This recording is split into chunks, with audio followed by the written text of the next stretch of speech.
రొయ్యలు ఫ్రై చేస్తున్నాను.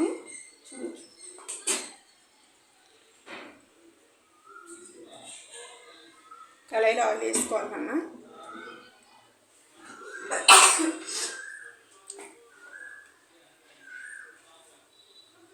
ఆయిల్ మరిగింది.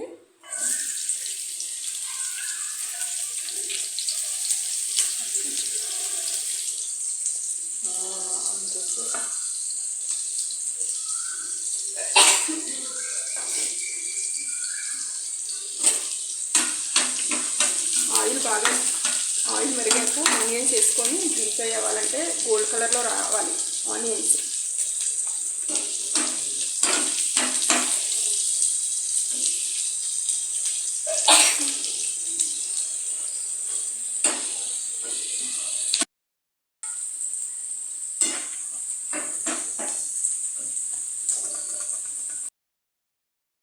ఇలా గోల్డ్ కలర్ వచ్చే వరకు ఆనియన్స్ వేపుకోవాలండి. వేపుకొని పసుపు కొంచెం పసుపు అంటే పచ్చివాసన నీసు వాసన రాకుండా పసుపు వేసుకోవాలి. నెక్స్ట్ అల్లం పేస్ట్,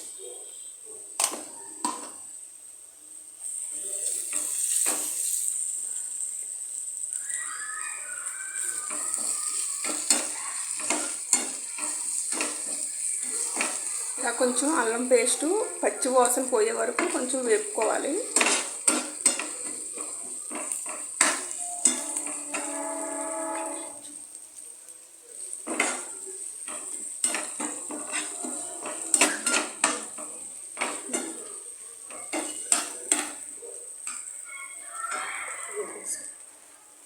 నెక్స్ట్ రొయ్యలు వేసుకోవాలండి.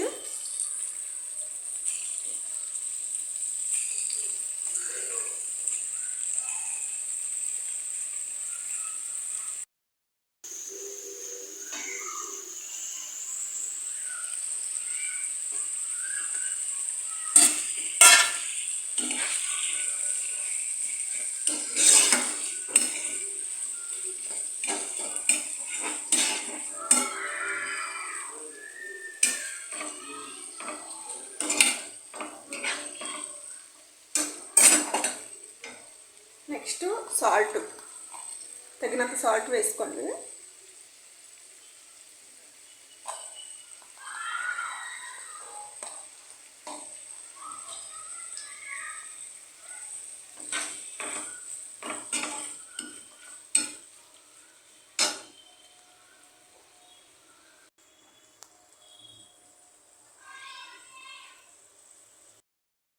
రొయ్యలు వేసిన వెంటనే సాల్ట్ వేసాం కదండి, కొద్దిగా సేపు అంటే వాటర్ అంతా దిగి మగ్గుతుంది.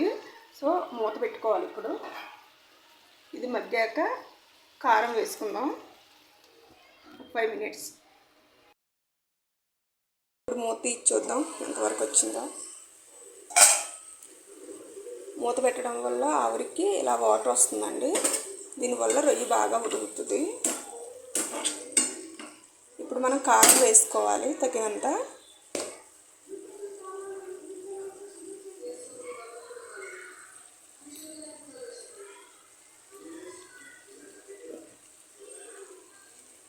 ఇలా వాటర్ ఉన్నప్పుడే వేసుకుంటే ఉప్పు కారం రొయ్యకి చాలా అంటే రొయ్యకు పట్టి చాలా టేస్టీగా ఉంటుందండి. ఇది బాగా డ్రీ ఫ్రై అయ్యే వరకు, వాటర్ అంతా పోయి డ్రీ ఫ్రై అయ్యే వరకు కలుపుకుంటూ ఉండాలి. చాలా అంటే చాలా బాగుంటుందండి ఇలాగా.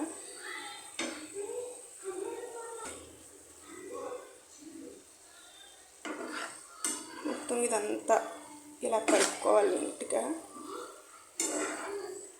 కారం మొత్తం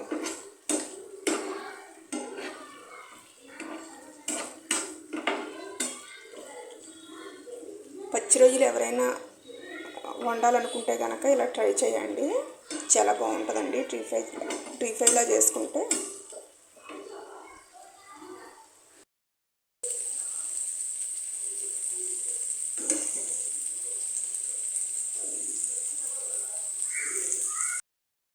ఇలా బాగా డ్రీ ఫ్రై అయ్యే వరకు ఒక 15 minutes ఇలా కలుపుకుంటూ ఉండాలండి.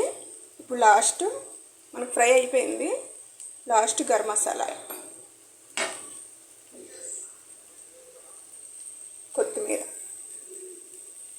కొత్తిమీర వేసుకోవాలి. ఉప్పు కారం కారం ఒకే, ఉప్పు సాల్ట్ సరిపోకపోతే చూసుకొని వేసుకోవచ్చు. రొయ్యలు ఫ్రై రొయ్యల ఫ్రై రెడీ. మీరు ట్రై చేయండి.